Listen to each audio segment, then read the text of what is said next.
बिस्मिल्लाहिर्रहमानिर्रहीम।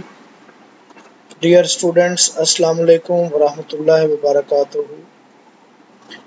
Cam 402 analytical chemistry 1 और इसका सेकंड सेक्शन है analytical concepts of precision, accuracy and errors.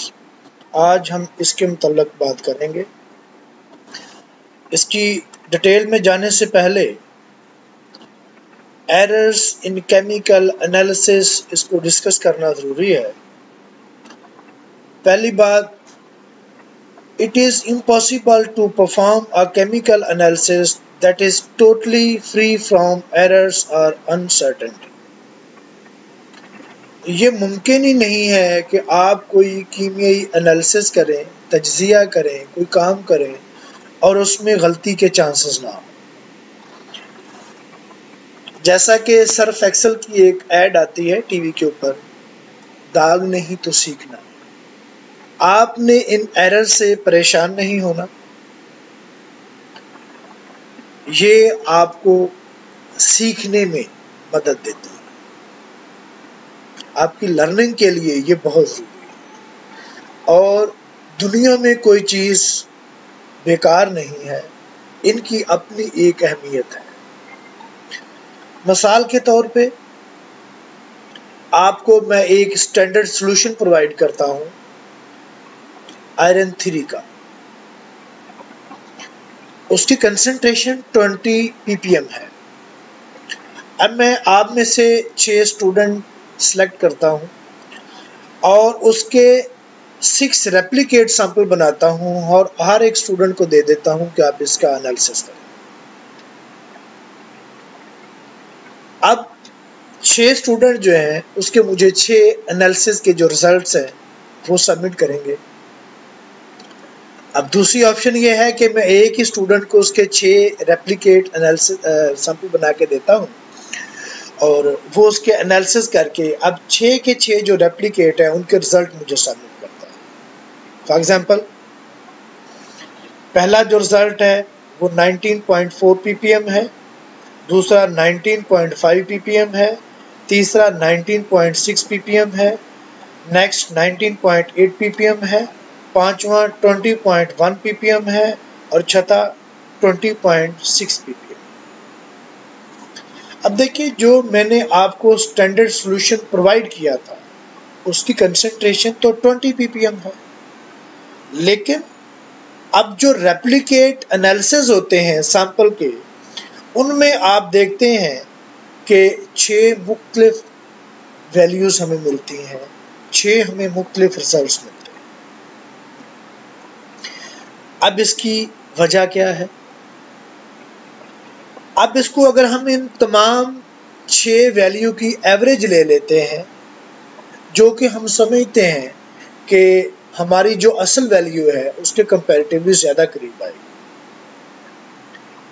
तो इन 6 की 6 रेप्लिकेट मेजरमेंट्स को जमा करें और इसके ऊपर 6 के ऊपर इसको डिवाइड कर दें और उसके बाद आपको जो इसकी एवरेज वैल्यू मिलती है, मीन वैल्यू जिसे बोलते हैं, वो है 19.8 ppm। नो डाउट ये 20 ppm के बहुत करीब है, लेकिन बहरकैफ ये 20 ppm नहीं है, क्योंकि अब हमने जो असल सैंपल जिसके एनालिसिस किए हैं वो तो 20 ppm है। तो ये मुख्तलिफ वैल्यूज क्यों आई हैं, मुख्तलिफ रिजल्ट्स हमें क्यों मिले? Basically every measurement is influenced by many uncertainty which combine to scatter the result। जब आप कोई भी एनालिसिस करते हैं तो एट ए टाइम उसमें बहुत से फैक्टर्स होते हैं जो आपको असल एक्चुअल रिजल्ट के करीब से आपको इन्फ्लुएंस करते हैं और आप वो असल नतीजा नहीं ले पाते।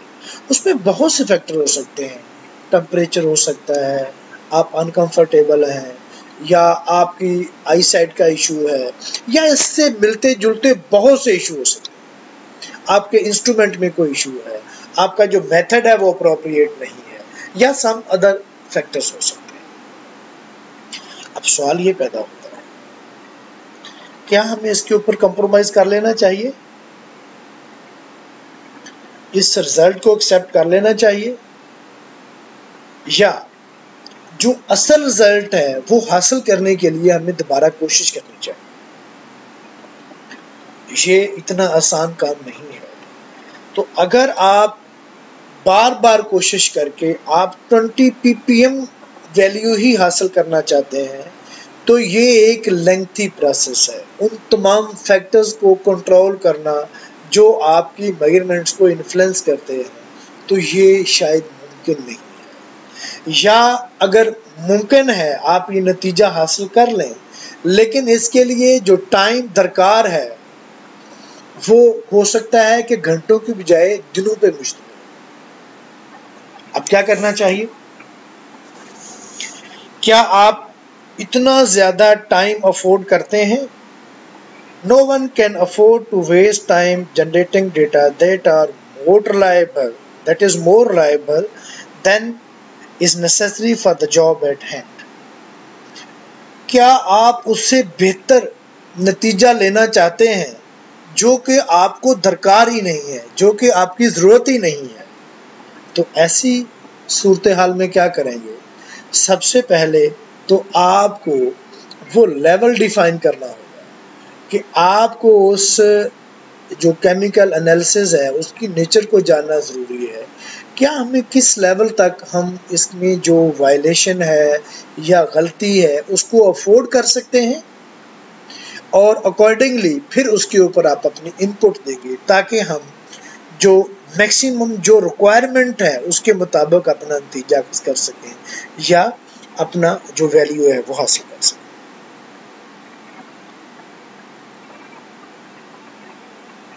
अब बेसिकली ये सेक्शन जो हम डिस्कस कर रहे हैं, आपके सिलेबस में इसका महदूद पोर्शन है, तो ये बेसिकली एक सेक्शन जो है एनालिटिकल केमिस्ट्री का जो इन चीज़ों को डील करता है उसको हम बोल देते हैं डेटा हैंडलिंग।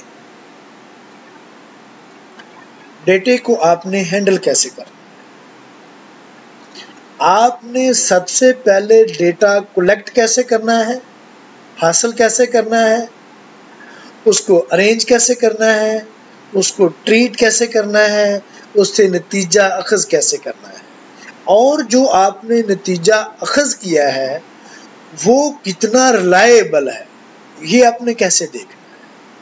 तो इन तमाम तर मामलात को देखने के लिए या इन तमाम एस्पेक्ट को डील करने के लिए हमें स्टैटिस्टिक्स की ज़रूरत होती है। तो डिस्कस करते हैं why we need statistics in analytical chemistry. सबसे पहले scientists need a standard format to communicate the significance of experimental data.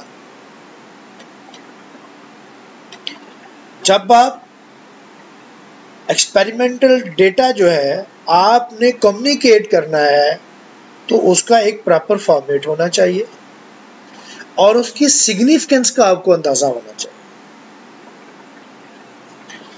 Objective mathematical data analysis methods needed to get the most information from finite data set.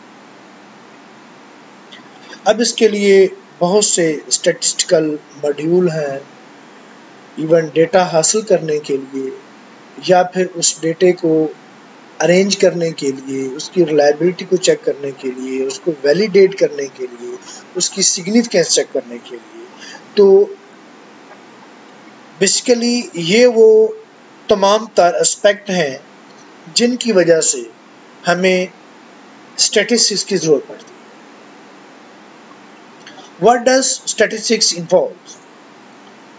Defining properties of probability distribution for infinite populations.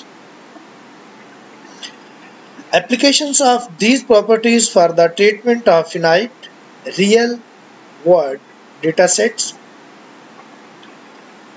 और हम इसमें कौन कौन सी approaches use करते हैं?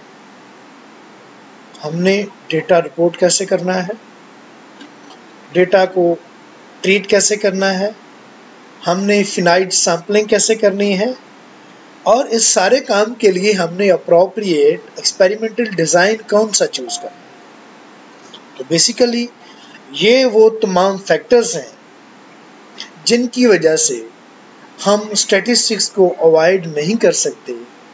Analytical chemistry और statistics का आपस में चोली दामन का साथ है।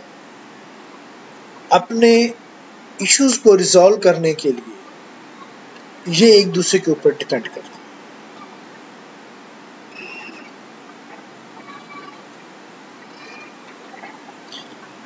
यहाँ हम कुछ यूजफुल स्टैटिस्टिक्स टर्म्स यूज करेंगे, ये हम रोजमर्रा लाइफ में भी यूज करते हैं और इनमें से कुछ तो ऐसी टर्मिनोलॉजीज हैं जो आप उर्फ़े आम में यूज करते हैं।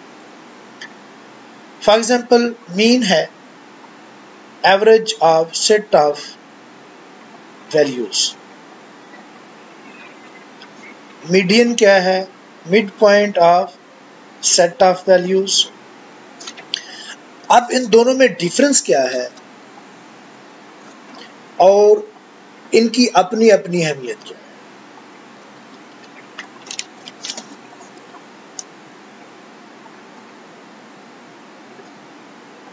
तो सबसे पहले हम मीन की बात करते हैं। द मीन ऑफ टू और more measurements is their average value. आपके पास जितनी भी वैल्यूज हैं, जो आपके पास रेप्लिकेट मेजरमेंट्स हैं, उन तमाम का आप सम लेते हैं और फिर उसको टोटल नंबर ऑफ रेप्लिकेशंस के ऊपर, टोटल नंबर ऑफ मेजरमेंट्स के ऊपर, जो आपकी टोटल न्यूमेरिकल वैल्यूज हैं उनके ऊपर हम उसको डिवाइड करते हैं और नतीजतन जो आपको वैल्यू मिलती है उसको हम एवरेज वैल्यू भी बोलते हैं और उसको हम मीन वैल्यू बोलते हैं। दूसरा है मीडियन।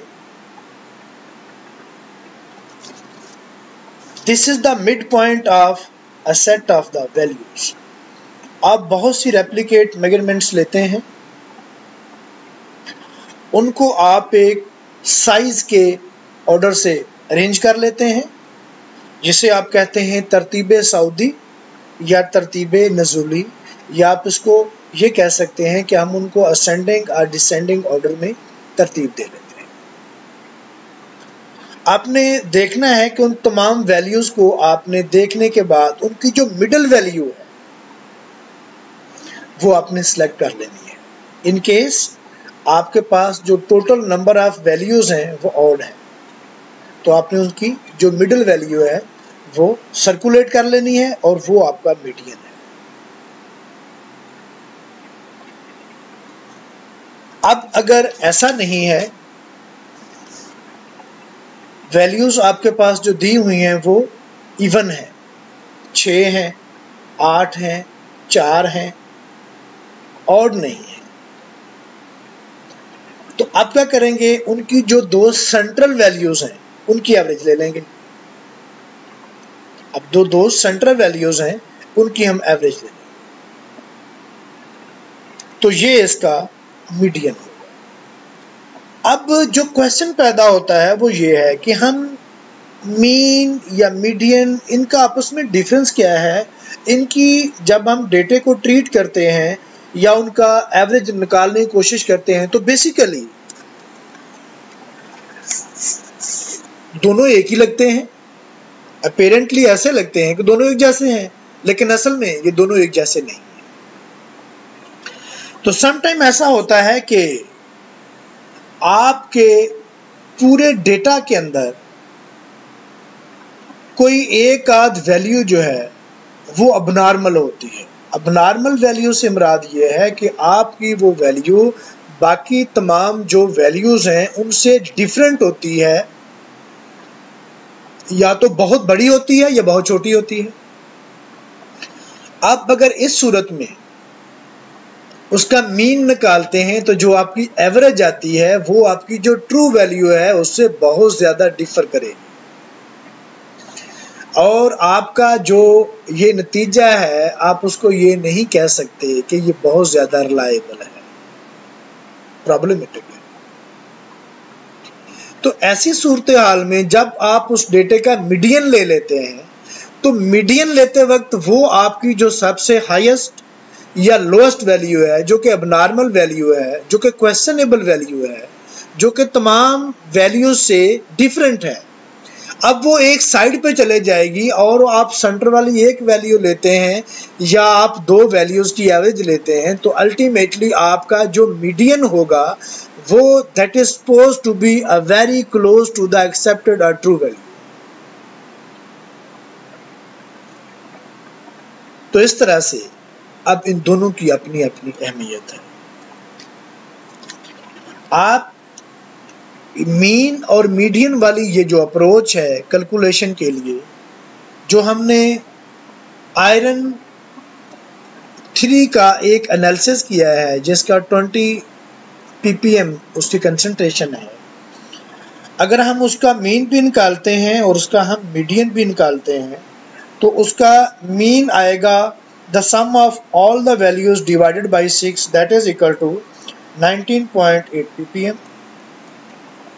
राउंड ऑफ करके ये वैल्यू बनाई गई है, असल वैल्यू 19.78 आएगी। तो जब हम इसको राउंड ऑफ करेंगे तो ये 19.8 ppm आ गया। अगर आप इन्हीं 6 वैल्यूज का मीडियन लेते हैं तो आप देखें कि आपकी ये वैल्यूज जो हैं ये इवन हैं। आप इनको क्या करेंगे, आप इन जो सेंट्रल दो वैल्यूज हैं 19.6 एंड 19.8, आप इन दोनों को जमा करेंगे, 2 पे डिवाइड करेंगे और आपको जो जवाब मिलेगा, जो वैल्यू मिलेगी वो 19.7 ppm है। अब 19.7 ppm और 19.8 ppm ये दोनों डिफरेंट वैल्यूज हैं। तो जरूरी नहीं है कि आप कोई भी आपके पास सेट ऑफ डेटा है उसकी आप मीडियन और मीन लेते हैं तो दोनों सेम आ जाए। इनकी अपनी अपनी एप्लीकेशंस हैं। जब आप महसूस करते हैं कि हमारे डेटे में कोई आउटलायर एग्जिस्ट करता है, कोई एक क्वेश्चनेबल वैल्यू है जो कि तमाम वैल्यू से यूनिक है, बहुत बड़ी है, जो छोटी है, तो आप उसका मीडियन लेंगे इंस्टेड ऑफ मीन। और अगर आपकी तमाम जो इंडिविजुअल या रेप्लिकेट्स मेजरमेंट्स या वैल्यूज हैं वो उनमें ज़्यादा डिफरेंस नहीं है, उनमें एक सीक्वेंस नज़र आता है या वो क्लोज हैं, तो फिर आप उसका मीन कैलकुलेट करेंगे। नेक्स्ट है population, a collection of an infinite number of measurements. ये पॉपुलेशन को रिप्रेजेंट करती है। अब यहाँ एक टर्म है सैंपल। जब हम एनालिटिकल केमिस्ट्री को डिफाइन कर रहे थे तो उसके नट एंड बुलेट्स के मतलब बात कर रहे थे, तो ये बहुत इंपॉर्टेंट पैरामीटर है कि सैंपल क्या है। A small homogeneous and representative portion of bulk material under investigation is called as sample. ये सैंपल की डेफिनेशन है। लेकिन जब हम बात करते हैं यहाँ इन टर्म्स ऑफ स्टैटिस्टिक्स, तो इसको हम कहेंगे a finite set of measurements which represent the population. जो ऊपर पॉपुलेशन दी गई है, जो उसको रिप्रेजेंट करता है फिनाइट सेट ऑफ मेजरमेंट्स, उसको हम सैंपल बोलते हैं। अब है ट्रू वैल्यू क्या है और मीन वैल्यू क्या है। जैसा कि पिछली एग्जांपल के अंदर 20 ppm का हमने स्टैंडर्ड सॉल्यूशन लिया था, तो 20 ppm क्या है, उसकी ट्रू वैल्यू है।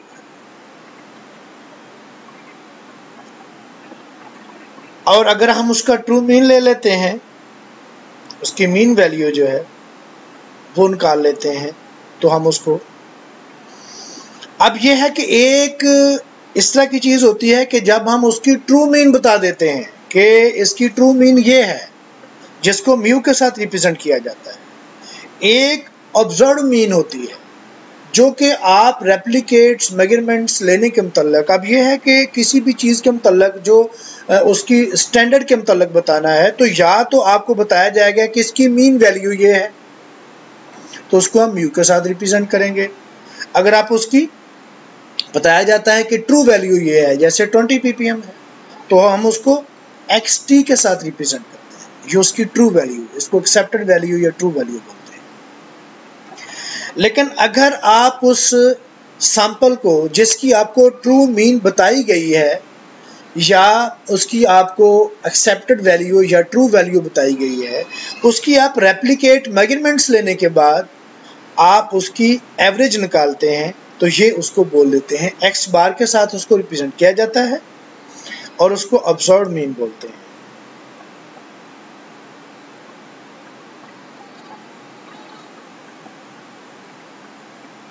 अब आगे बात,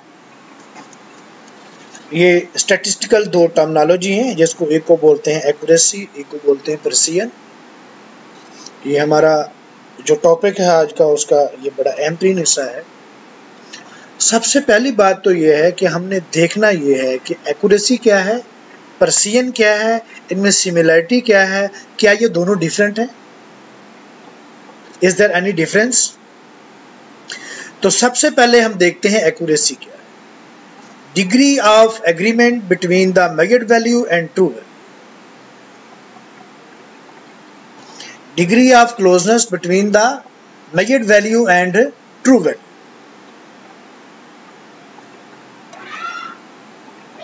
आपके पास कोई भी चीज है, उसकी आपको एक्चुअल वैल्यू बताई जाती है और फिर आप एनालिसिस करके उसकी एक वैल्यू निकालते हैं, फिर आप एनालिसिस करके उसकी एक वैल्यू निकालते हैं कि ये इसकी वैल्यू आती है। अब उन दोनों का डिग्री ऑफ क्लोजनेस क्या है, उन दोनों वैल्यूज का, जो आपकी ऑब्जर्व्ड वैल्यू है, कैलकुलेटेड वैल्यू है, एवेल्युएशन के बाद आपने निकाली है, और एक आपकी एक्सेप्टेड या ट्रू है, उन दोनों का आपस में डिफरेंस क्या है। जो जितना डिफरेंस कम होगा एक्यूरेसी उतनी ही ज्यादा होगी, और जितना डिफरेंस ज्यादा होगा एक्यूरेसी उतनी ही कंप्रोमाइज होती जाएगी। तो बेसिकली अब दोबारा इसकी डेफिनेशन सुने कि degree of agreement between the measured value and true value is called as accuracy. और ये भी एक हकीकत है जो हम पीछे डिस्कस कर चुके हैं, absolute true value is seldom known. ये मुमकिन नहीं है कि आप किसी भी वैल्यू की हकीकत को जान, आप उसकी असल वैल्यू को निकाल लें। बहरकैफ जब आप एनालिसिस करते हैं तो कभी भी 100% वो आपके जो वैल्यू आती है वो ट्रू वैल्यू के से मैच नहीं करती, उसमें थोड़ा बहुत डिफरेंस होता है।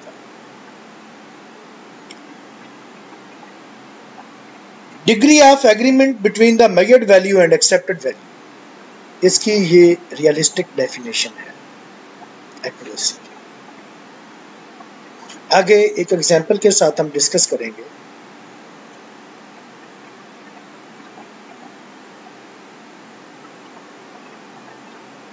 नेक्स्ट प्रिसिजन क्या होती है? Degree of agreement between the replicate measurements of same quantity. आपको 20 ppm का आयरन का सॉल्यूशन दिया गया था और आपने जो रेप्लिकेट मेजरमेंट्स ली, 6 मेजरमेंट्स, उनका आपस में क्लोजनेस क्या है? Degree of agreement between the replicate measurements of the same quantity. इसको आप ये भी कह सकते हैं कि this is the repeatability of the results. आप बार बार एनालिसिस करें और बार बार रिजल्ट आपको जो रिपीटेडली मिलते हैं उनकी आपस में क्लोजनेस क्या है? The degree of closeness between the measured values, replicate measurements, that is called as precision। और किसी भी डेटे की प्रिसिजन को चेक करने के लिए कि ये हमारे पास जो हमें डेटा मिला है ये कितना प्रिसाइज है, ये वैल्यूज आपस में एक दूसरे के कितनी क्लोज हैं। It can be estimated using the standard deviation, ये भी एक स्टैटिस्टिकल टर्म है, कोएफिशिएंट ऑफ वेरिएशन और variance, range of data, confidence interval about the mean value. तो ये वो तमाम पैरामीटर्स हैं जिनसे हम किसी भी डेटे की प्रेसिजन चेक कर सकते हैं। ये एक बड़ी फेमस एग्जांपल है। ये 3 चेकर बोर्ड आपके सामने दिखाए गए हैं। फॉर एग्जांपल हमारे पास एक स्टूडेंट आप में से मैं लेता हूं, उसे कहता हूं कि आप निशाने लगाएं। तो ये वाला चेकर बोर्ड है। अब वो सारे के सारे जब निशाने लगाता है तो उसका जो सेंट्रल सर्कल है उसके अंदर जाके लगते हैं।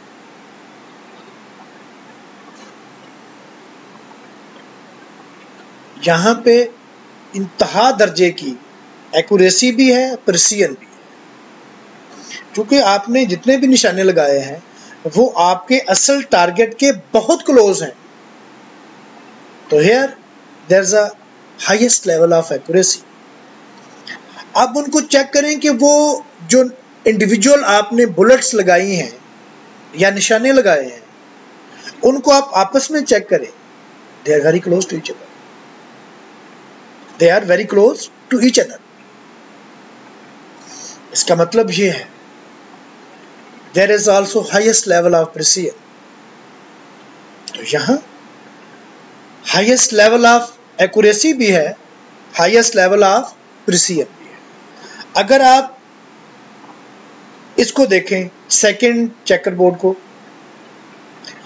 इसमें जो बच्चा निशाने लगाता है वो सारे के सारे जो कि एक्चुअल पोजीशन है उससे बहुत दूर है लेकिन आपस में बहुत करीब करीब है।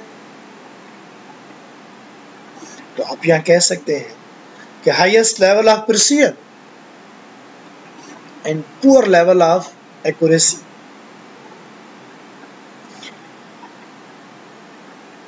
अब आप आ जाएं इस तीसरे चेकर बोर्ड के ऊपर।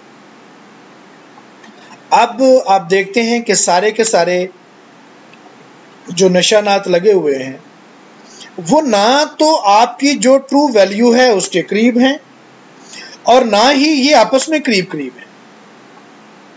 इसका मतलब ये है कि अगर आप एक्यूरेसी की बात करते हैं तो poor level of accuracy is there, अगर आप प्रिसीजन की बात करते हैं तो ये आपस में भी क्लोज नहीं है, तो poor level of precision is also there.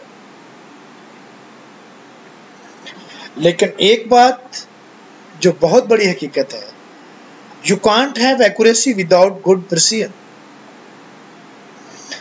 आपकी एक्यूरेसी जो है वो नहीं है तो आपकी प्रिसीजन अगर नहीं है तो आपकी एक्यूरेसी क्वेश्चनेबल है।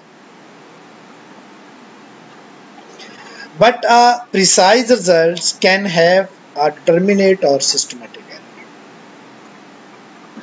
लेकिन एक प्रिसाइज रिजल्ट जो है इवन देन वो ट्रू वैल्यू के करीब हो भी सकता, नहीं भी हो सकता, उसमें गलती के चांसेस हैं, उसमें गलती के चांसेस हैं। तो बेसिकली आप दोबारा देखें, आप डेफिनेशन देखें कि एक्यूरेसी की डेफिनेशन क्या है। Degree of closeness between the measured value and true value, degree of closeness between the measured value and accepted value, this is accuracy. अब प्रिसीजन को देखें, the degree of closeness between the replicate measurements, the degree of closeness between the measured values, और दोनों का difference देखें। तो जब हम एनालिसिस करते हैं, इन केमिकल एनालिसिस अच्छा डेटा रिपोर्ट करने के लिए, उसकी अच्छी ऑथेंटिसिटी रखने के लिए, उसकी रिलायबिलिटी और सिग्निफिकेंस को ज्यादा से ज्यादा अप्रोप्रिएट और बेहतर बनाने के लिए आपका जो डेटा है वो प्रिसाइज भी होना चाहिए और एक्यूरेट भी होना चाहिए। आपके एनालिसिस के अंदर प्रिसीजन भी होनी चाहिए, एक्यूरेसी भी होनी चाहिए।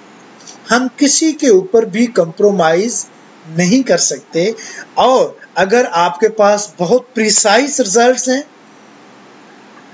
तो भी उसके अंदर गलती के चांसेस हैं। और अगर आपका जो रिजल्ट है वो आपस में वैल्यू बेशक दूर दूर हो, लेकिन उनकी जो एवरेज आप निकालते हैं वो ट्रू वैल्यू के बहुत करीब है, लेकिन उनमें जो इतना डिफरेंस ऑब्जर्व वैल्यू में आ रहा है हम उसको कॉम्प्रोमाइज नहीं कर सकते। अगर हम उनको कॉम्प्रोमाइज कर रहे हैं, इग्नोर कर रहे हैं, तो इसका मतलब ये कि हम एक्यूरेसी को भी इग्नोर कर रहे हैं। तो ये था एक्यूरेसी और प्रिसीजन क्या है और इनको हम एवेल्युएट कैसे करते हैं। अब हम देखते हैं मुख्तलिफ तरह की जो एरर्स केमिकल एनालिसिस में हम फेस करते हैं। तो types of errors in chemical analysis: determinate errors, indeterminate errors और ग्रॉस एरर्स। जो डिटर्मिनेट एरर्स होती हैं इनको सिस्टमैटिक एरर बोलते हैं, और जो इनडिटर्मिनेट एरर्स होती हैं इनको रैंडम एरर बोलते हैं, इनको रैंडम एरर बोलते हैं। और एक तीसरी किस्म है जो इन दोनों से यूनिक है, उसको हम बोल देते हैं ग्रॉस एरर्स। ये हम शुरू में मीडियन की कैलकुलेशन में हम बता चुके हैं कि अगर कोई एक वैल्यू जो है वो बहुत बड़ी या बहुत छोटी है तो that is gross error, that is gross error. तो बहरकैफ अब हम इन जो तीनों ही टाइप्स की एरर्स हैं इनको हम वन बाय वन डिस्कस करते हैं।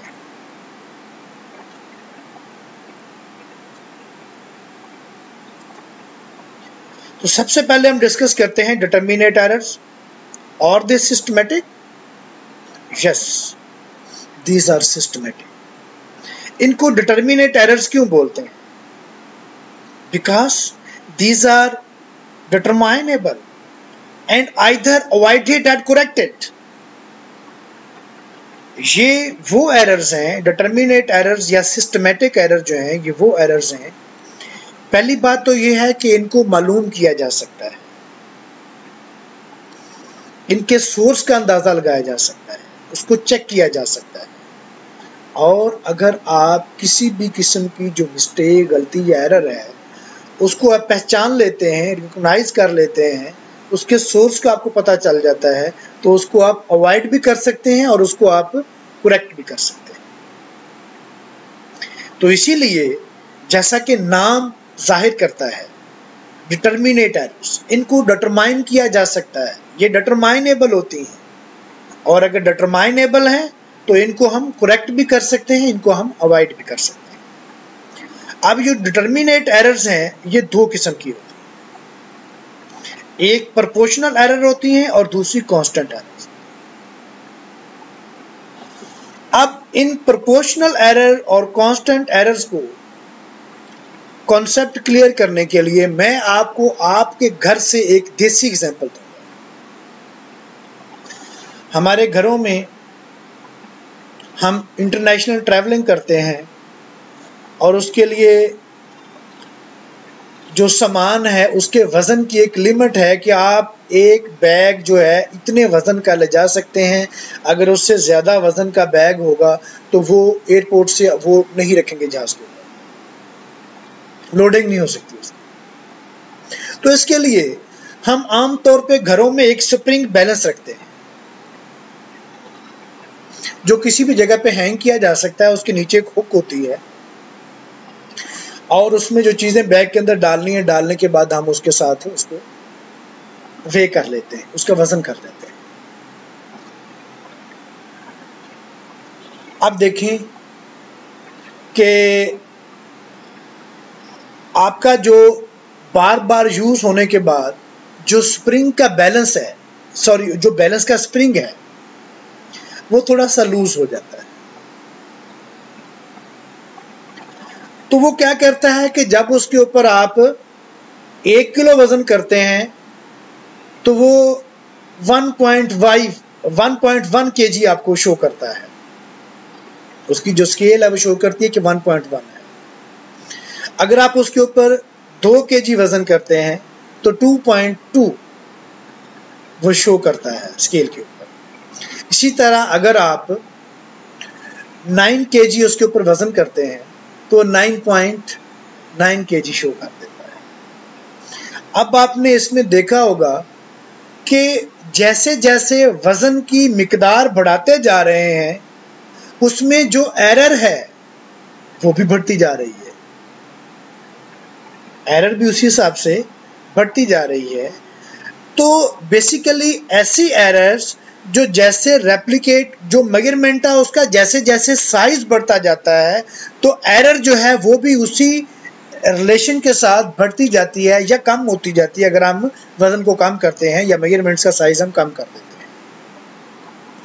अगर आपकी जो मेजरमेंट्स है उसका आप साइज बढ़ाते जाते हैं तो जो उसमें एरर है उसका साइज जो है वो भी उसी रेफरेंस से उसी रेशो से बढ़ता जाता है। तो इनको हम बोल देते हैं प्रोपोर्शनल एरर्स। क्या बोलते हैं इनको हम? Proportional errors. और दूसरी होती है कांस्टेंट एरर। फॉर एग्जांपल आपके घर में वही स्प्रिंग बैलेंस है और उसमें कोई फॉल्ट आ गया है कि आप उसके ऊपर कोई भी वजन करते हैं तो वो 1 kg ज्यादा शो करता है, वो 1 kg ज्यादा शो करता है। तो अगर आप उसके ऊपर 10 किलो वजन करते हैं तो वो 11 किलो शो कर देगा, 20 किलो करेंगे तो 21 किलो शो कर देगा, 40 किलो करेंगे तो 41 किलो शो कर देगा। यानी कि आप बेशक आपकी जो वजन कर रहे हैं उसका साइज बढ़ता जा रहा है या कम होता जा रहा है, लेकिन जो आप उसमें एरर है, जो मिस्टेक है वो कांस्टेंट है, वो 1 kg ही रहती है। तो इस तरह की एरर जो मेजरमेंट का साइज बढ़ने के साथ या कम होने के साथ उसी रेशो के साथ तब्दील नहीं होती, कांस्टेंट रहती हैं। तो इस तरह की जो एरर्स होती हैं उनको हम कांस्टेंट एरर। अब डिटर्मिनेट एरर के सोर्सेज क्या हो सकते हैं? डिटर्मिनेट एरर के सोर्सेज क्या हो सकते हैं? That may be personal errors due to the error of persons, that may be instrumental error and that may be method error। यानी कि आपकी जो डिटर्मिनेट एरर है उसका सोर्स या तो पर्सन हो सकता है जो मेजरमेंट्स ले रहा है, या मेजरमेंट्स लेने के लिए जो इंस्ट्रूमेंट या डिवाइस वो यूज कर रहा है उसमें कोई प्रॉब्लम है, उसकी वजह से उसमें मिस्टेक आ रही है, उसमें एरर आ रही है, या फिर जो तरीकेकार उसने अपनाया हुआ है वो मेजरमेंट्स लेने के लिए उसमें कोई प्रॉब्लम है, वो अप्रोप्रिएट नहीं है। तो इस वजह से भी एरर आपकी मेजरमेंट्स में इंट्रोड्यूस हो सकती है। तो इस तरह से ये 3 सोर्सेस हैं। अब हम इन तीनों सोर्सेस को अलग-अलग डिस्कस करते हैं ताकि आपके लिए ये कॉन्सेप्ट आपका अच्छा हो और आप इनको आइडेंटिफाई कर सकें। तो सबसे पहले हम बात करते हैं पर्सनल एरर की। पर्सनल एरर जो ऑपरेटर की वजह से पर्सन्स इन्वॉल्व्ड इन मेजरमेंट्स, जो मेजरमेंट्स ले रहा है उसकी किसी एक्टिविटी की वजह से आपके मेजरमेंट्स में एरर आती है तो उसको पर्सनल एरर बोलते हैं। अब आप देखें कि जैसे हम ह्यूमन हैं तो कुछ ह्यूमन की जबिलतें होती हैं, उनको हम अवॉइड नहीं कर सकते। कुछ चीज़ें मुझे अच्छी लगती हैं, कुछ चीज़ें मुझे बहुत बुरी लगती हैं, तो ये मेरी नेचर में शामिल है, ये मेरी नेचर में शामिल है। इसी तरह ये आप सबके एटीट्यूड में ये चीज़ पाई जाती है। तो मैं आपको ये समझाने के लिए मैं आपको एग्जांपल देता हूँ डिजिट्स की। कुछ लोग होते हैं उनको इवन डिजिट्स जो हैं वो अच्छे लगते हैं, कुछ लोग होते हैं जिनको और डिजिट्स अच्छे लगते हैं, जैसे 1, 3, 5, 7, 9, 11, 13, 15, या कुछ लोग ऐसे होते हैं जिनको इवन डिजिट्स अच्छे लगते हैं, जैसे 2, 4, 6, 8, 10, 12, 14, 16। अब ये हमारी नेचर में बिल्ट इन चीजें हैं, इनको हम कंट्रोल तो कर सकते हैं लेकिन बहुत कोशिश के साथ। अब आप देखें कि आप एक एनालिसिस कर रहे हैं, वॉल्यूमेट्रिक एनालिसिस कर रहे हैं, आप बेस का सॉल्यूशन जो है उसको आप टाइट्रेट कर रहे हैं एसिड के सॉल्यूशन के साथ। जब आप एंड पॉइंट अचीव कर लेते हैं तो अब आपने रीडिंग नोट करनी है। या इससे पहले मैं आपको एक एग्जांपल देता हूं कि आप प्रैक्टिकल की नोटबुक्स देखते हैं और आप जो वॉल्यूमेट्रिक एनालिसिस करते हैं तो हमेशा उसमें आप 3 मेजरमेंट्स लेते हैं, 3 बार एनालिसिस करते हैं, टाइट्रेशन करते हैं और जो उसकी एवरेज आती है फिर हम उसको फर्दर कैलकुलेशन में यूज करते हैं। तो आप कोई भी कॉपी उठा के देख लें, उसमें जो मुख्तलिफ रेप्लिकेट मेजरमेंट्स या वैल्यूज दी होती हैं वो हमेशा 10 ही होती हैं। वो 10 क्यों होती है? क्योंकि ये वो डिजिट है, ये वो फिगर है जो आपकी कैलकुलेशन को इजी बना देता है। इसके लिए आपको किसी किस्म के कैलकुलेटर की जरूरत नहीं पड़ती, आप सिंपली उनको एक नजर देखने के बाद उसका आप आंसर कैलकुलेट कर लेते हैं। तो ये एक वजह है। इसी तरह जब आप एनालिसिस कर रहे हैं तो एनालिसिस के दौरान आप जब आपने रीडिंग लेनी है तो एक बंदे को जो और डिजिट हैं वो ज्यादा पसंद है। तो अगर कोई एक तो है ना प्रॉपर डिजिट हैं 1 2 3 4 और उसके बाद कुछ के सब सेक्शन जो है, जैसे फर्दर 1 और 2 के दरमियान जो जगह है उसको फर्दर डिफरेंट स्केल में डिवाइड किया हुआ है, 1 2 3 4 5 6 7 8 9 और 10, फिर वो 2 स्टार्ट हो जाएगा। अब अगर उसकी रीडिंग लेते हैं तो रीडिंग लेते हुए माइट भी वो आपका जो रीडिंग है वो 5 और 4 के दरमियान है। तो आपको अगर इवन डिजिट पसंद है तो आप 4 लिखेंगे, 1.4, और अगर आपको और डिजिट पसंद है, जिसको पसंद है, तो वो 1.5 लिखेगा। ये ह्यूमन नेचर है। या इसके अलावा ये भी ऑप्शन हो सकती है कि किसी बंदे की आई साइट ठीक नहीं है, जब वो रीडिंग लेता है तो उसको वो प्रॉपरली ऑब्जर्व नहीं कर पाता। या ये ऑप्शन है कि उसके लिए एक ग्रे स्केल यूज की जाती है। जब आप ब्यूरेट के ऊपर रीडिंग लेते हैं तो उसके पीछे वो एक शीट होती है, वो रख लेते हैं ताकि वो कोई चमके ना या कोई फ्लक्चुएशन ना हो या उसकी वजह से आपकी रीडिंग लेने में कोई प्रॉब्लम ना हो, आपको सही तरह से वो नजर आ रहा है, मोनिस्कस जो है उसको आप ऑब्जर्व कर सकें। तो एक तो ये है कि उसमें कोई चीज आपको चमकती है जो आपको आंखों रिफ्लेक्शन आपको पड़ रही है, तो इस वजह से भी आप प्रॉब्लम में हो सकते हैं। या दूसरी वजह ये है कि आपने उसको प्रॉपर अपने आई लेवल के ऊपर जाके उसको ऑब्जर्व नहीं कर रहे हैं। तो इस तरह के बहुत से फैक्टर हो सकते हैं, मैंने आपको एक बताया। तो इस तरह से अब आप जो रीडिंग लेंगे अगर वो प्रॉपर नहीं है तो उस रीडिंग की वजह से, उस मेजरमेंट की वजह से जो फर्दर आपकी अल्टीमेट कैलकुलेशन है उसके अंदर जो डिफरेंस आता है, जो एरर आती है, that is due to you. और जो इस तरह की एरर्स होती हैं उनको हम पर्सनल एरर्स बोलते हैं। उसके बाद है इंस्ट्रूमेंटल एरर। पहली बात तो यह है कि टेम्परेचर, ह्यूमिडिटी, और अगर हमको इलेक्ट्रिकल या इलेक्ट्रॉनिक बेस्ड डिवाइस यूज कर रहे हैं किसी भी मेजरमेंट्स के लिए, तो जो फ्लक्चुएशन इन लाइट है, वोल्टेज में जो फ्लक्चुएशन है, ये वो तमाम फैक्टर्स हैं जो उस डिवाइस की मेजरमेंट्स को अफेक्ट कर सकते हैं। उसकी वजह से आप जब भी कोई इंडिविजुअल मेजरमेंट्स लेंगे, फिर आप दूसरी इंडिविजुअल मेजरमेंट्स लेते हैं, जो फिर आप तीसरी इंडिविजुअल मेजरमेंट्स लेते हैं, तो वो कभी भी 100% सेम नहीं हो सकती, उनमें थोड़ी बहुत वेरिएशन आएगी। तो वो वेरिएशन क्यों है? Due to the fluctuation in instrumental response. वो टेम्परेचर की वजह से हो सकता है, वो ह्यूमिडिटी की वजह से हो सकता है, वो फ्लक्चुएशन ऑफ वोल्टेज की वजह से हो सकता है, या मैंने आपको ये 3 फैक्टर बताए, इसके अलावा बहुत से फैक्टर और भी हो सकते हैं। तो अगर इस तरह से एरर इनकॉर्पोरेट होती है in your ultimate calculation, in your measurement, तो उसको हम इंस्ट्रूमेंटल एरर। अब आपके सामने मैं एक और एग्जांपल रखता हूं कि एक आपके पास पिपट है, उससे आपने वॉल्यूम मेजर करना है गर्मियों के दिनों, जब आपकी जो लेबॉरेटरी का टेम्परेचर है वो 45 डिग्री सेल्सियस है।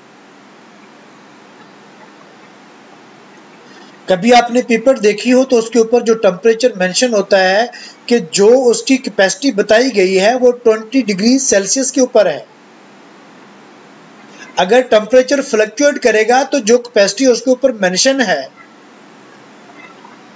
वो वैलिड नहीं है, क्योंकि टेम्परेचर बढ़ने की वजह से और टेम्परेचर कम होने की वजह से चीजें कॉन्ट्रैक्ट या फैलाव उनका हो जाता है, वो फैलती, तो वॉल्यूम में चेंज आएगी डेफिनेटली टेम्परेचर वेरिएशन की वजह से। अब इस सूरत में एक बंदा जो है वो वॉल्यूम मेजर कर रहा है पिपट के साथ, एक कंटेनर से दूसरे कंटेनर में एनालिसिस के लिए उसने एक अप्रोप्रिएट वॉल्यूम की मिकदार है जो उसने डिलीवर करनी है। अब टेम्परेचर 45 डिग्री सेल्सियस है, आपको जो पिपट प्रोवाइड की गई है उसकी जो कैपेसिटी है मेजर करने के लिए वो अप्रोप्रिएट है 20 डिग्री सेल्सियस के ऊपर, आप 45 के ऊपर कर रहे हैं। तो अब उसमें टेम्परेचर में वॉल्यूम में टेम्परेचर में इजाफे की वजह से उसके वॉल्यूम में जितना फैलाव आ चुका है, वो जो ज्यादा वॉल्यूम मेजर करेगा वो किस वजह से है, वो इंस्ट्रूमेंट की वजह से, उसमें ऑपरेटर का कोई कसूर नहीं। तो बहरकैफ इस तरह की जो एरर्स आपकी मेजरमेंट्स में इनकॉर्पोरेट होती हैं उनको हम बोल देते हैं इंस्ट्रूमेंटल एरर्स। और नेक्स्ट है मेथड एरर।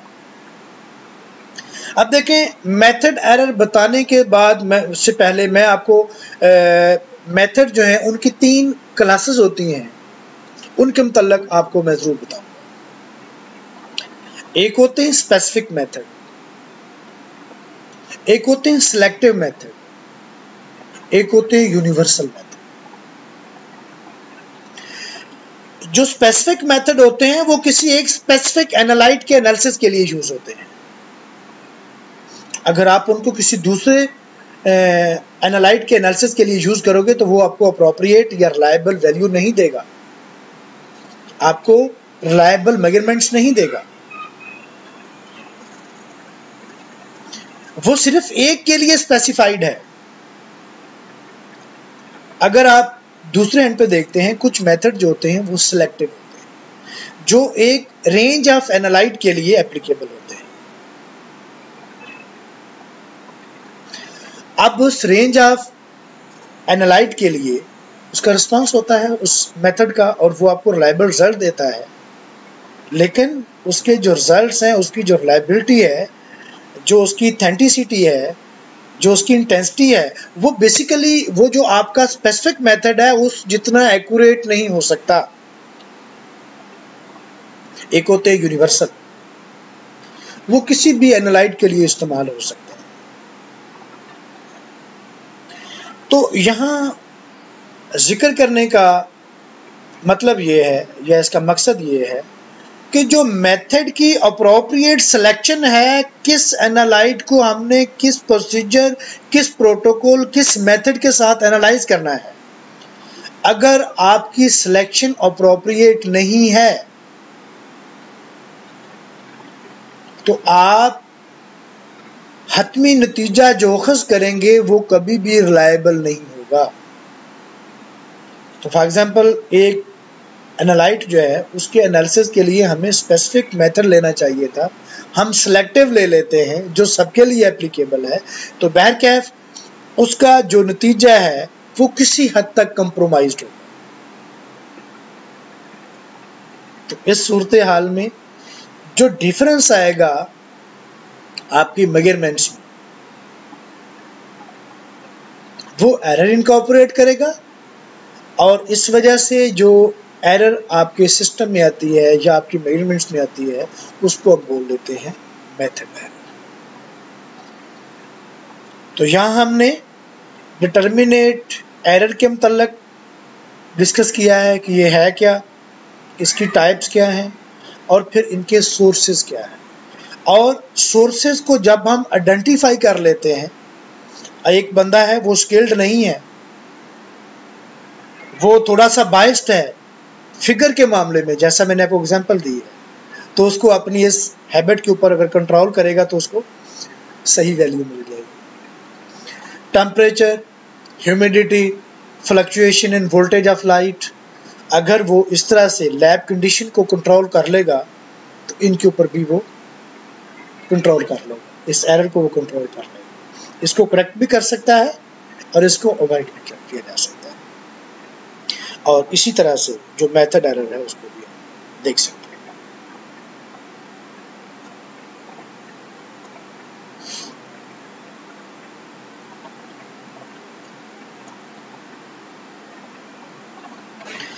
अब हम देखते हैं दूसरी टाइप है एरर की, जिसको हम बोल लेते हैं इनडिटर्मिनेट एरर। जो लफ्ज इनडिटर्मिनेट है वो बजाते खुद रिप्रेजेंट कर रहा है कि इनको मालूम नहीं किया जा सकता,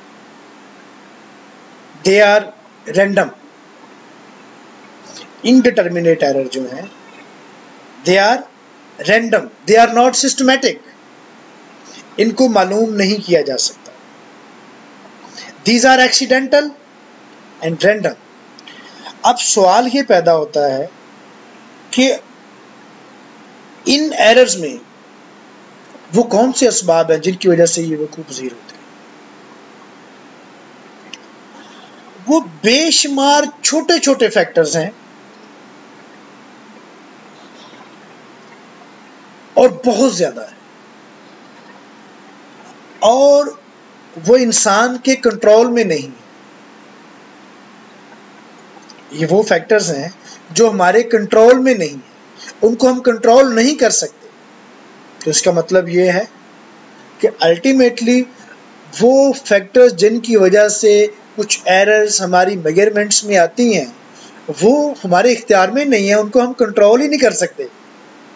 तो क्या उनको अवॉइड किया जा सकता है? क्या उनको करेक्ट किया जा सकता है? It is not possible.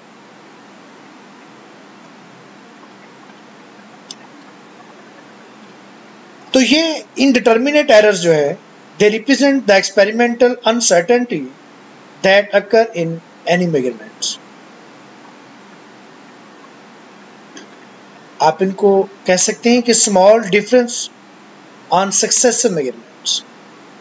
जो आप रेप्लिकेट मेजरमेंट्स लेते हैं, रेप्लिकेट सैंपल को जो आप मेजर करते हैं, तो वो उनमें जो डिफरेंस आता है, उनमें जो डिफरेंस आता है, तो बेसिकली ये इनडिटर्मिनेट एरर की वजह से।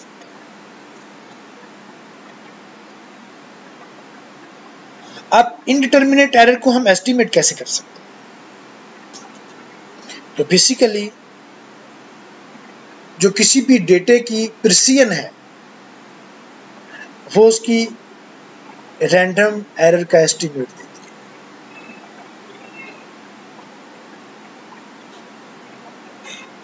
और इनको हम स्टैंडर्ड डेविएशन, एक स्टैटिस्टिकल टर्मिनोलॉजी है, फार्मूला है, standard deviation of mean, relative standard deviation, coefficient of variation and variance.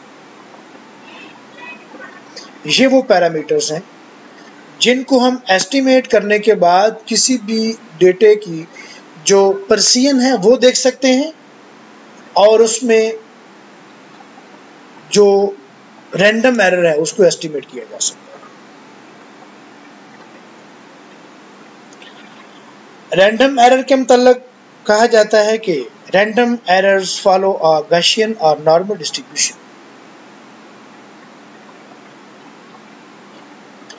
आपकी जो मीन वैल्यू है, जो डेटा है, that is supposed to be scattered equally on both side. आपकी मीन वैल्यू पे जो आप डेटा है वो इक्वली डिस्ट्रीब्यूट होता है on both sides, positive side and negative side. We are 90% certain that the true value fall within the 2 sigma infinite populations if there is no systematic error. ये नीचे जो कर्व दी हुई है इसको आप देखें और ये नॉर्मल डिस्ट्रीब्यूशन को observe.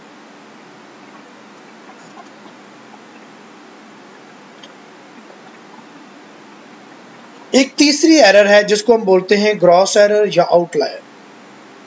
N outlier is an occasional results in the replicate measurements that obviously differ significantly from the rest of results. आप जितनी भी replicate measurements लेते हैं उनमें कोई एक वैल्यू है जो बाकी तमाम सेट ऑफ डेटा से बहुत ज्यादा है, बड़ी है या बहुत छोटी है, यूनिक है, सिग्निफिकेंटली डिफरेंट है, तो आप उसको बोलते हैं कि ये आउटलायर है।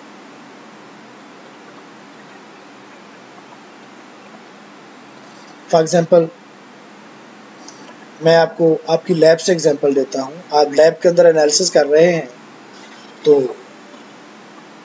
हमारे तमाम जो सेंसर्स होते हैं वो हमारे समटाइम कंट्रोल में नहीं होते।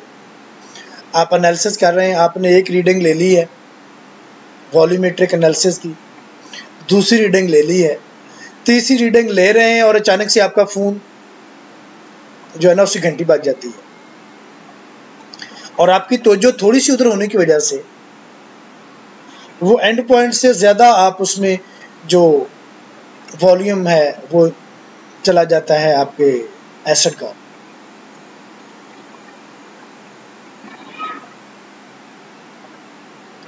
या आप उसको पहले नोट कर लेते हैं, यानी कि इस हैप्पैज़र्डली आप जो आपका बाकी रेप्लिकेट मेजरमेंट्स हैं उनसे ये जो आप मेजरमेंट्स लेते हैं वो बहुत बड़ी है या बहुत छोटी है। आपका कोई दोस्त आपको डिस्टर्ब कर देता लैब में काम करते हुए तो अल्टीमेटली आपकी एक मेजरमेंट्स जो है वो बाकी तमाम मेजरमेंट से डिफरेंट आ जाती है। तो ये इसकी वजूहत होती है। अब आपके पास जब डेटा पूरा रिकॉर्ड होके चला जाता है तो आप उस वैल्यूज को जो कि इंटायरली डिफरेंट होती है वो होती तो आउटलायर है, आप कह सकते हैं that seem to be outlier, लेकिन उसके मुतल्लिक आप हतमी फैसला नहीं कर सकते। उसके लिए कुछ टेस्ट होते हैं, कुछ कवानीन होते हैं, कुछ ज़ाब्ते होते हैं और वो हम उसके ऊपर अप्लाई करते हैं और फिर हम डिसाइड करते हैं कि ये आउटलायर है या हमारी रेप्लिकेट मेजरमेंट्स है जो बाकी रेप्लिकेट मेजरमेंट से थोड़ी सी डिफरेंट है लेकिन ये उस पैरामीटर को फॉलो नहीं करती जिसकी बेस पे हम इसको आउटलायर कह सकते।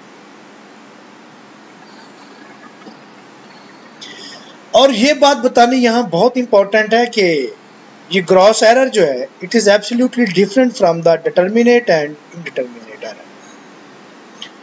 और इसको आइडेंटिफाई करने के लिए, रिकॉग्नाइज करने के लिए हम इसके ऊपर क्यू टेस्ट अप्लाई करते हैं।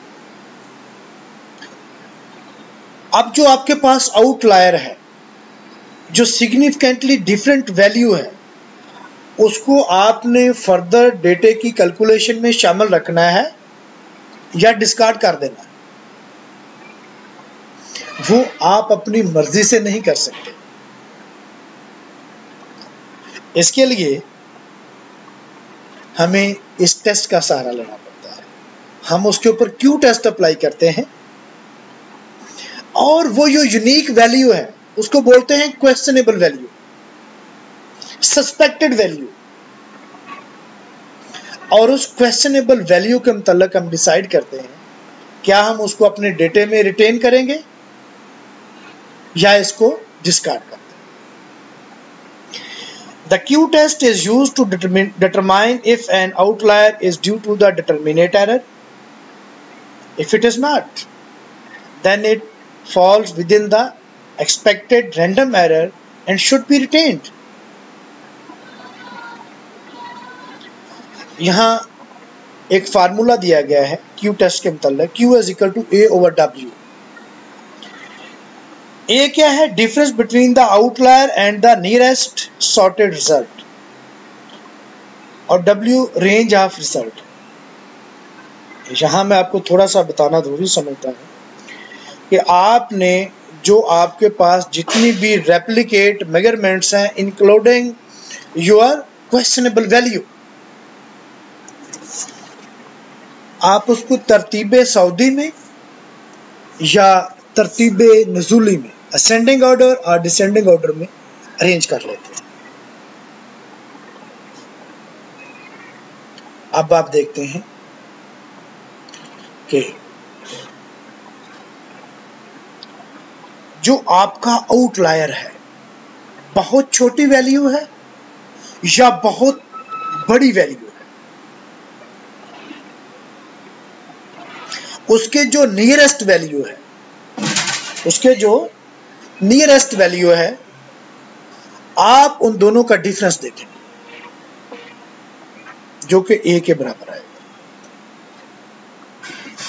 फिर डब्ल्यू क्या है? रेंज ऑफ रिजल्ट, जो आपके इस सेट ऑफ डेटा के अंदर सबसे हाईएस्ट वैल्यू है और सबसे लोएस्ट वैल्यू है, उन दोनों का आप डिफरेंस ले लें। उन दोनों को आप डिफरेंस लेने के बाद जब आप इनकी रेशियो कैलकुलेट करेंगे वो Q के बराबर आएगी। अब यहां मैं आपको एक एग्जांपल देना चाहता हूं।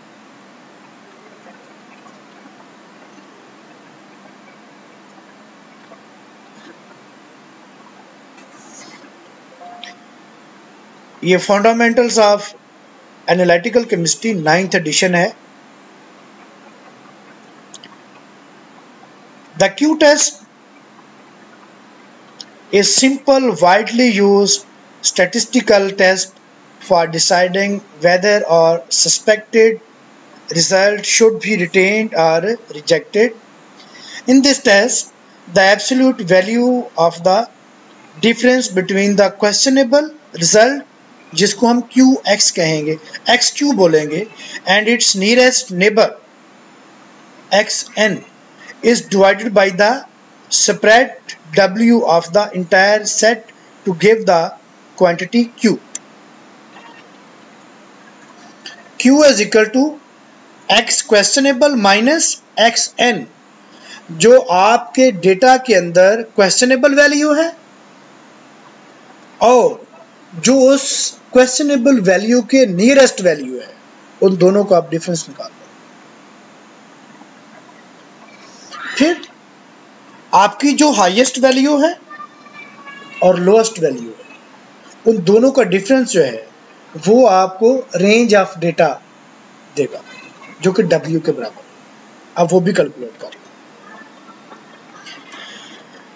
अब जब ये रेशियो कैलकुलेट कर लेंगे, this ratio is then compared with critical values Q found in table. Different confidence level के ऊपर इनकी वैल्यूज दी होती हैं और आपने साथ ये भी ऑब्जर्व करना है कि ये आप जिस डेटे को ट्रीट कर रहे हैं उसमें टोटल नंबर ऑफ ऑब्जर्वेशन कितनी है। तो आपने अपना इस जो Q का रिजल्ट है वो कंपेयर करना है नंबर, आपकी जो डिजायर्ड लेवल ऑफ कॉन्फिडेंस है और आपकी ये आपके कॉन्फिडेंस लेवल है, ये 90% है, ये 95% है और ये 99% है, और ये आपका नंबर ऑफ ऑब्जर्वेशंस। इसको देखने के लिए हम इसका एग्जांपल एक देखते हैं।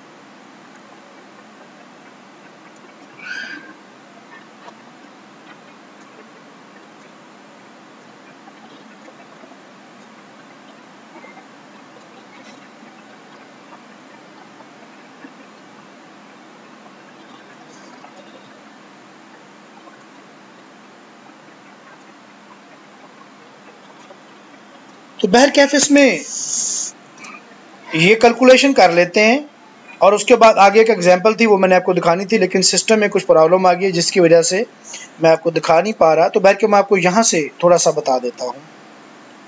अब आप इसकी वैल्यू निकाल लेंगे, जो भी आपके पास वैल्यूज आती हैं आप इसकी Q रेशियो निकाल लेते हैं और क्यू कैलकुलेटेड भी उसको बोलते हैं। और आपके पास बिलफर्ज 3 ऑब्जर्वेशन थी टोटल, तो आप 3 के सामने देखेंगे कॉन्फिडेंस लेवल ये 9.41 है, 90% जो आपका कॉन्फिडेंस लेवल है। तो उसमें आप देखेंगे कि अगर तो आपकी क्यू क्रिटिकल की वैल्यू जो है ना ये दी हुई है, reject if Q is greater than Q critical, अगर आपकी जो रेशो की वैल्यू है वो टेबल वाली वैल्यू से बड़ी है तो इसको आप रिजेक्ट कर देंगे जो आपका आउटलायर है। अगर उससे कम वैल्यू आती है तो आप उसको रिटेन करेंगे, वो किसी और वजह से हो सकती है, सिस्टमैटिक एरर की वजह से, रैंडम एरर की वजह से, लेकिन वो आउटलायर नहीं है। That's all. आप ये लेक्चर जो मैंने आपको रिकॉर्ड फॉर्म में भेज रहा हूँ, आपने इसको सुनना है और उसके बाद अगर कोई आपके ज़हन में क्वेश्चन पैदा हो, कोई चीज़ आपको समझ ना आए, तो आपने मुझे व्हाट्सएप के ऊपर इसको देखने के बाद क्वेश्चन भेजने हैं, मैं आपको उसका आंसर रिकॉर्ड